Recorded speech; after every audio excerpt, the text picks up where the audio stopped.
ini apa yang merupakan amanat otentik dari Kristus atau para kudus kepada gereja. Iman Kristen tidak dapat menerima wahyu-wahyu yang mau melebihi atau membetulkan wahyu yang sudah dituntaskan dalam Kristus. Hal ini diklaim oleh agama-agama bukan Kristen tertentu yang sering kali juga oleh sekte-sekte baru tertentu yang mendasarkan diri atas wahyu-wahyu yang demikian. Ya, baca kembali yang terakhir, sekte apa? Ayo yang terakhir, kalimat terakhir itu penting. Ayo. Sabar. Yang terakhir, frase terakhir. Hal ini diklaim oleh agama-agama bukan Kristen tertentu dan seringkali juga oleh sekte-sekte baru tertentu yang mendasarkan diri atas wahyu-wahyu yang demikian. Contoh titanium. Oke. Tidak pakai contoh ya Pak Tere. Sorry. Oke, jadi Om Bengkel, jadi makanya tadi Bapak Uskup minta supaya didam magisterium mendampingi kalian. Supaya nanti jangan jatuh di dalam konsep sekte-sekte Protestan itu yang baru muncul itu, yang bilang wahyu pribadi tadi malam Yesus datang. Tadi malam Roh Kudus bisik saya, bilang saya harus bangun gereja. Kalau saya berhadapan dengan pendeta-pendeta seperti itu, tadi malam saya juga bilang, pendeta, tadi malam juga Roh Kudus bisik saya bahwa besok ada satu pendeta yang akan menipu kalian. Nah, jangan percaya dia. Lalu kalau dia marah saya, dia bilang, tidak, saya kan juga mimpi yang sama, toh. Tapi engkau mimpi bahwa engkau bangun gereja, tetapi Roh Kudus yang sama, dia bisik kepada saya, bilang, kau jangan percaya ada pendeta yang omong seperti itu. Kan sama-sama mimpi. Siap Romo, betul sekali Romo. MKD, penyembah patung. Engkau ada hak apa untuk mengontrol room ini? Kumpulan sakit hati. MKD, engkau punya mulut itu harus ditusuk dengan jarum supaya jangan maki hancur orang. Mohon izin Romo. Yo, Ya, tidur siap. sudah Tadi luar biasa kesaksiannya Romo, saya dengar dengan sangat serius. Saya selalu ikuti live di sini Romo, dan saya selalu sampaikan kepada teman-teman. Romo luar biasa sekali. Jangan, saya biasa di luar saja. Jangan luar biasa Tuan Allah, saya tidak. Saya hanya hamba kecil. Sangat membantu kami untuk menambah iman. Buat iman memperteguh. Supaya kalian jangan pergi cari guru-guru seperti MKD. Begitu. MKD, kau naik di sinilah. Saya dengar bahwa engkau caci maki grupmu, caci maki Romo yang naik ke rumah. Sekarang kau naik ke sini, saya tidak akan caci maki. Datang ke sini. Datanglah MKD yang lemah letih dan berbeban berat. Yang mulutnya begitu banyak kata-kata kotor. Naik ke sini MKD. Di sini saya tidak akan membuat seperti yang kau buat kepada Romo-Romo atau kepada orang Katolik. Romo, aman. Oh, dia ada curhat tadi, bilang kita mute-kan dia. Ya memang kau punya komentar kurang ajar ya, siapa bilang tidak di-mute-kan. Kau naik langsung di room sini ke MKD. Di sini saya tidak akan caci maki engkau. Ke sini. Pater, mereka ini selalu datang dengan akun mereka yang kecil, tapi akun mereka yang besar mereka tidak mau ke sini. Biasanya begitu, dan juga mereka tahu lagi 15 menit jam makan siang, begitu baru mereka muncul. Tidak jelas, tidak jelas. Sama seperti yang tadi itu, siapa dia bernama tadi? Efra. Efra Soru. Tidak Efra. Aduh, Pater, dari tadi ini saya ada pusing dengan ini. Efra punya ini apa ketidakpengetahuan dia tentang tata bahasa Latin. Kenapa harus pakai ipsa tadi itu, Pater? Itu yang dari tadi itu saya dari tadi pikir ini orang ini dia berpikirnya bagaimana gitu. Harusnya kan ipsa yang nanti dipakai. Kenapa kata gantinya harus feminim perempuan? Karena ular itu tidak bergender. Iya. Maksudnya ular yang dimaksud iblis di sini kan tidak bergender, maka harus mempertahankan keturunanmu dan keturunannya. Berarti keturunan ular yang tidak bergender bagi bergender. Ular Ya. tidak bergender di dalam Ibrani, tapi di Ya, dalam Yunani Latin bergender. Dia itu dia feminin. bergender, artinya jadi bergender laki-laki. Maka kata yang pas untuk dipakai itu bukan ipse tapi ipsa. Ipsa itu penekan kata benda yang berarti dia itu sendiri. Nah, persoalannya dalam fleksibilitas karena iblis itu tidak bergender, maka Kristus yang lahir itu bergender laki-laki tapi tanpa benih laki-laki. Dia berasal dari perempuan. Ini konsekuensi teologis, Pater. Karena Kristus lahir dari seorang perempuan tanpa benih laki-laki. Maka seluruh dagingnya itu adalah ipse. Fleksibilitasnya ipse. Bukan ipsa. Karena menyatakan tentang dirinya sendiri bahwa perempuan ini akan melahirkan Hawa, perempuan yang dimaksud di sini Hawa dulu akan melahirkan banyak keturunan. Kemudian akan ada perempuan yang dari dirinya sendiri akan melahirkan seseorang dari dirinya sendiri tanpa campur tangan laki-laki. Kalau Kristus adalah ipse, maka maka Kristus akan Maka Kristus itu akan tercampur dengan benih laki-laki.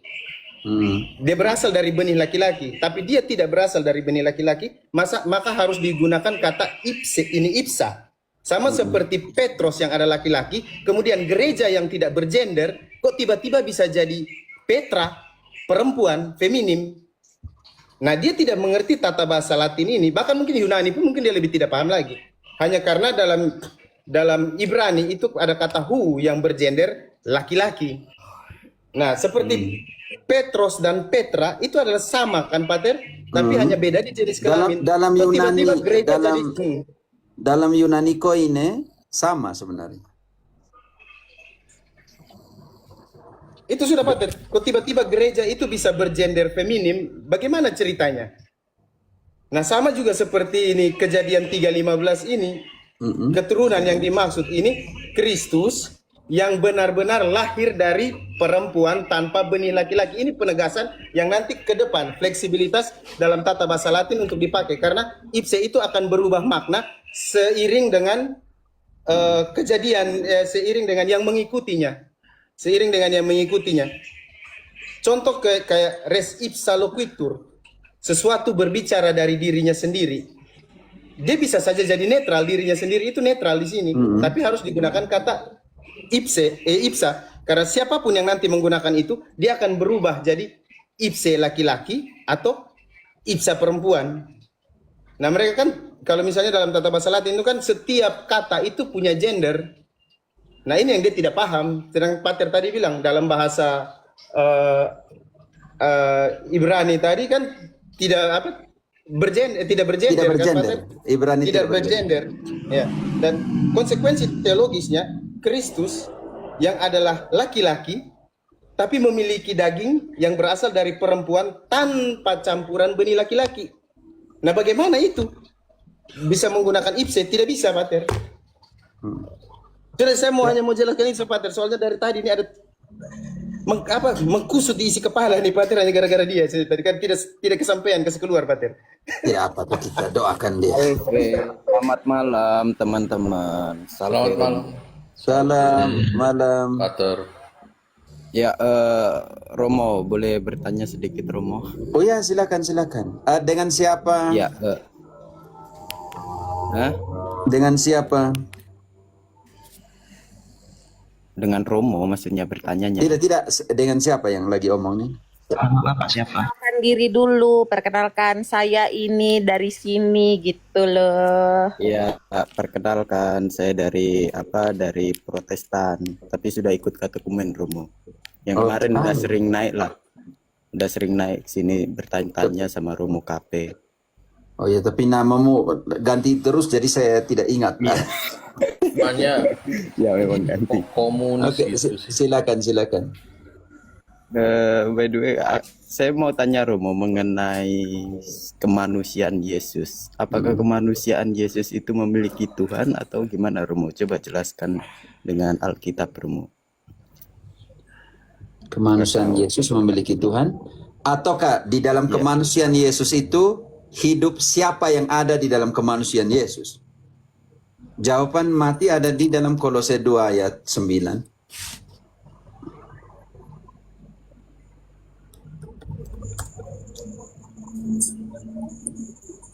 Kolose 2 ayat 9. coba aku bacain lah. Aku bacain.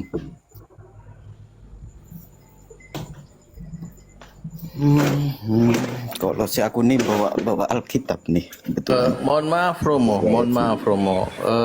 Akunnya bisa berganti nama nanti terkena ban dari TikTok Romo karena kurang elok lah nama seperti itu. Nama sama profilnya komunis berbahaya loh itu. Itu kan dilarang Tolong, negara, mohon maaf simbol ya. yang dilarang Mohon maaf, negara. Pater. Sangat dilarang ini. Nanti akun Romo Saya maksudnya. kena ban. Iya. Saya. Oke, aku ganti Iya, akun. betul. dulu. Komunis Ganti kan? akun. Iya. Ganti akun ya. akun Oke, dulu. terima kasih. Tapi engkau baca dulu Kolose 2:9 supaya mengerti. Nanti aja Romo, nanti aku ganti akun. Oke. Ayo engkau bantu baca dulu. Oke. Tapi dia keluar ini, Pater. Nanti dia tidak dengar. Oh benar ya, tunggu dia datang. Ini nih dari Edis ini. Fix. Karena Edis bilang Yesus punya Tuhan. Ini dia kata-kata mirip lagi.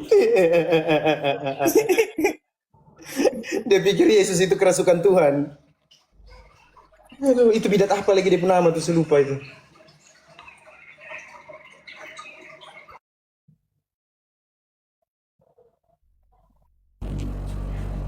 Saksi Yehova bukan di situ.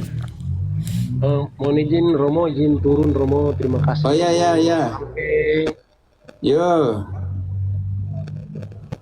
Semoga dia datang kembali ya.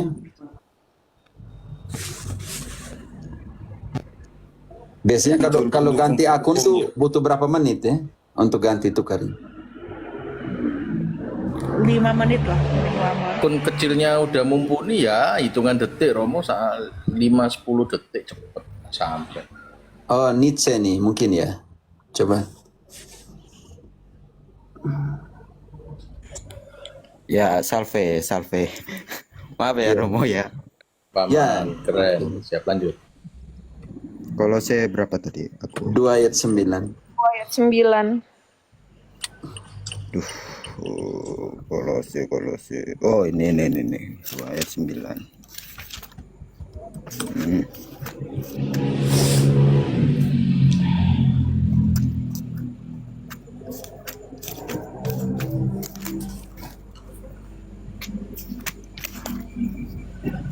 Oh, ini 2 ayat 9. Maaf ya Romo kalau agak lama ya. Tidak apa? Ayat 9.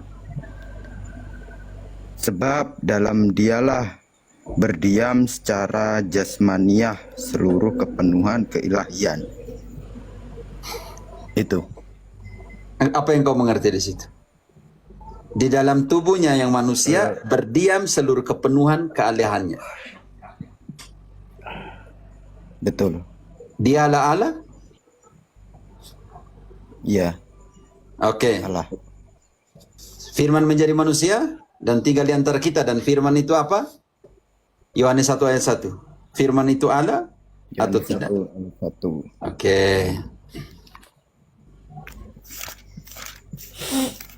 Ini 1 ayat 1. Hmm.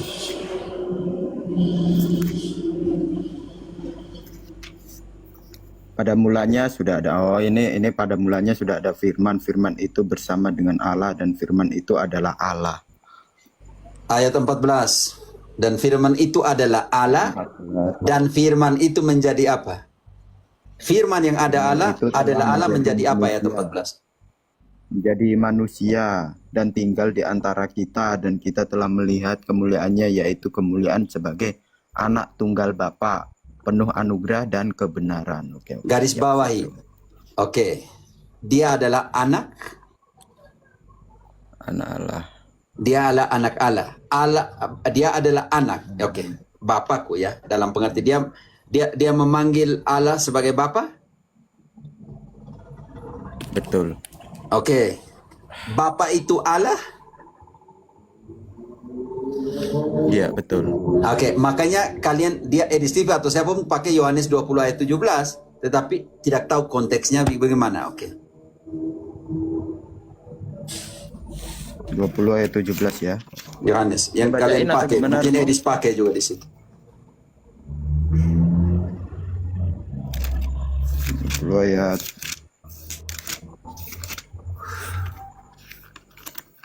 Oke. 20 ayat berapa tadi, Romo? Sorry. 17. 17.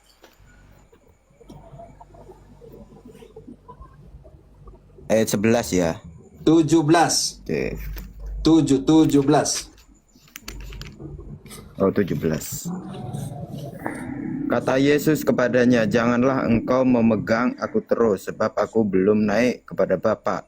Tetapi pergilah kepada saudara-saudaraku dan katakanlah kepada mereka bahwa sekarang aku akan naik kepada Bapakku dan Bapakmu, kepada Allahku dan Allahmu." Ini yang kalian pakai, Edis TV pakai bilang Yesus punya Bapa Allah kan? Ternyata itu harus yang pertama. Bapa itu Allah, Katanya. Frederick, Bapa itu Allah atau tidak? Betul. Bapa itu adalah Allah. Artinya ketika dia bilang, aku belum pergi kepada Bapakku dan Bapamu, Allahku dan Allahmu. Artinya dia menegaskan terminologi pertama sebagai Allah. Kalau kita lanjut terus sampai dengan ayat 21. Coba engkau sekarang baca ayat 21. Seperti siapa mengutus siapa? Yohanes 20 ayat 21 ya. Ya. Nih, kata Yesus sekali lagi, damai sejahtera bagi kamu, sama seperti Bapa mengutus aku. Sekarang aku juga mengutus kamu. Itu. Artinya ketika Yesus mau menegaskan bahwa ketika Allahku dan Allahmu, artinya berdasarkan Allah, Bapa itu Allah. Bisa mengerti? Makanya saya menyesal ketika ayat itu ditafsirkan secara terpisah. Kecil saja, tidak melihat keseluruhan. Seperti Bapa mengutus aku. Tetapi ayat 17 dia dikatakan bahwa aku belum pergi ke Bapakku dan Bapamu, Allahku, Allahmu. Artinya menegaskan bahwa Bapa itu Allah. Dan dialah yang mengutus aku. Belum lengkap penjelasan, tapi dari situ engkau sudah bisa mengerti. Konteks dikatakan, makanya dia bilang Allahku dan Allahmu, tetapi lupa bahwa Bapakku dan Bapamu. Karena apa? Karena nanti siapa yang mengurapi dia? Ibrani 1 ayat 9, kita lari ke pembaptisan nanti. Ibrani 1 ayat 9. Ibrani. Oke, saya bacain ya. Ibrani 1 ayat 9. Ya. Engkau mencintai keadilan dan membenci kefasikan. Sebab itu Allahmu telah mengurapi engkau dengan minyak sukacita, melebihi teman-teman sekutumu. Udah. Oke, udah. Karena itu diambil dari Mazmur 45 ayat 6 dan 7. Itu Mazmur Mesianik. Allah yang mengurapi. Nanti kita lihat pengurapannya di mana? Di pembaptisan nanti. Sekarang Ibrani 1 ayat 9 itu, ini penting sekali karena dia punya tipologinya ada di Mazmur 45 ayat 6 dan 7. Oke, Mazmur 45 ayat 6 sampai 7. Anak-anak panahmu tajam, menembus jantung musuh raja. Bangsa-bangsa jatuh di bawah kakimu. Tahtamu kepunyaan Allah untuk seterusnya dan selamanya, dan tongkat kerajaanmu adalah tongkat kebenaran. Lanjut. Ayat 8. Engkau mencintai keadilan dan membenci kefasikan. Sebab itu Allahmu telah mengurapi engkau dengan minyak sukacita, melebihi teman-teman sejawatmu. Oke, bagaimana pengurapannya? Lukas 3 ayat 21. Lukas 3 ayat 21. Lukas 3 ayat 21.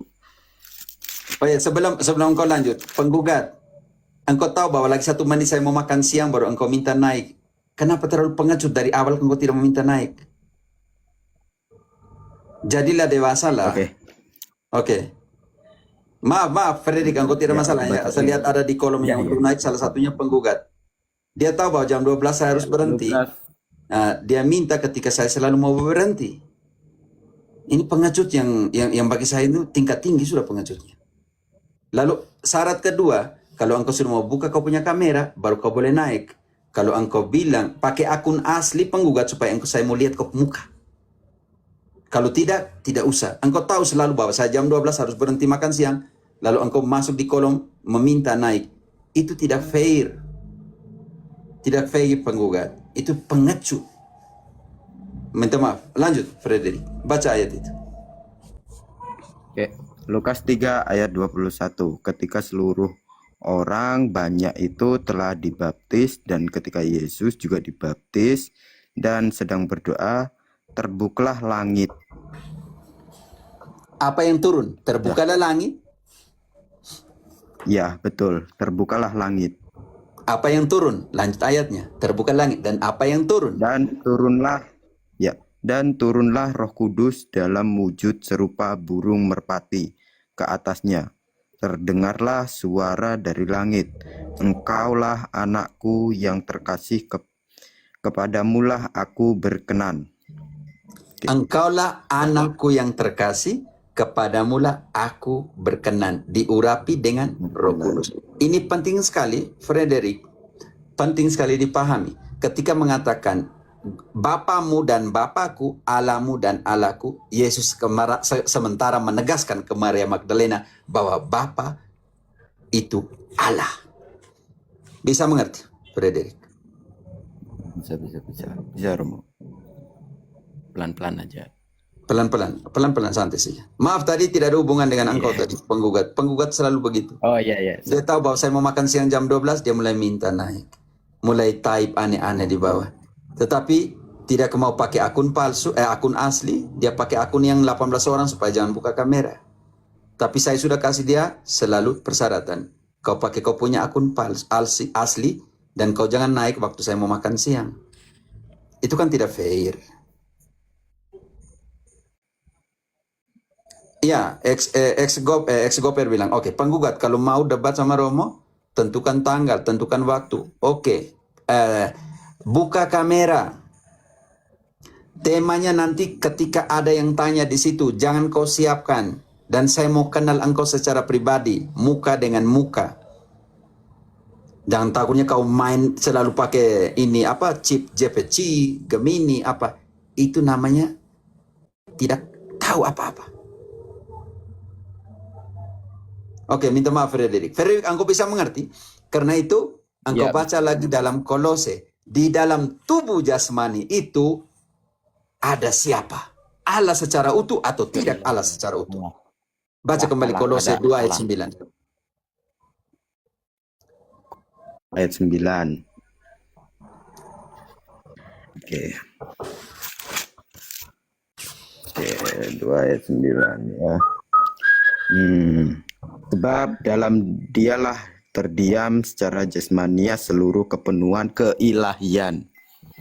Kealahannya hidup di dalam secara utuh kepenuhan, artinya totalitas, tinggal di dalam jasmaninya. Makanya itu benar-benar Allah dan benar-benar manusia.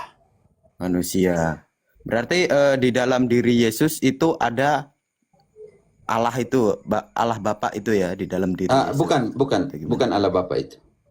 Makanya Tritunggal Maha Kudus adalah satu Allah tiga pribadi. Esensi substansi kealahannya dia Allah. Tetapi pribadinya dalam pengertian ini adalah satu dari tiga pribadi di dalam Tritunggal Maha Kudus itu. Bapa, Putra, dan Roh Kudus. Substansi mereka Allah. Itu contoh seperti air. Nah, substansinya air terdapat di 3 gelas yang berbeda. 1 tambah 1 tambah 1 artinya 3. Benar kan, Frederick? Betul, Tetapi betul. 1 kali 1 kali 1 tetap Tetap 1. tetap 1. Kalau mau sederhanakan dalam pengertian menjelaskan misteri inkarnasi, misteri Tritunggal Maha Kudus. Kalau kita mau pakai 1 tambah 1 tambah 1 artinya 3, di situ bukan lagi Tritunggal Maha Kudus, melainkan Tritheisme, 3 Tuhan yang berbeda. Tetapi di sini alat bantu kita untuk memahami 1 kali 1 kali 1. 1, 1, 1, tetapi dikalikan, dia tetap substansinya tetap 1, yaitu Allah. Siap. Santai, Sob Frederick, santai. Teman-teman jangan marah, sudah mau Ya, makan siang. Oke. Ya, makasih ya Romo, cukup dari situ aja. Jadi ketika Kasih bilang, banyak ya Romo. kalau kita bilang, oh ya, ini penjelasan bagus yang ada yang type dari Beja, dari Yakobus. 1 tambah 1 tambah 1 sama dengan pribadi. Tetapi 1 kali 1 adalah hakikat atau substansi. Oke, penting sekali. Jadi, terima kasih ya, Frederick. Hanya tadi engkau pakai akun komunis, dan jadi Indonesia kan tidak terima komunis. Jadi nanti akun saya di ban juga karena itu nanti. Oke, santai. Oke, terima kasih semuanya teman-teman. Baiklah, kalau seperti ini kan diskusinya bagus. Tolong si Efra, kalau engkau sudah tahu kontrol diri, tahu tenangkan diri, saya itu dengan sukacita akan menerima engkau. Penggugat, kalau engkau sudah gentleman, sudah jadi laki-laki yang sejati, bisa naik dengan akun aslimu, bisa buka kameramu sepanjang diskusi, engkau adalah pria sejati.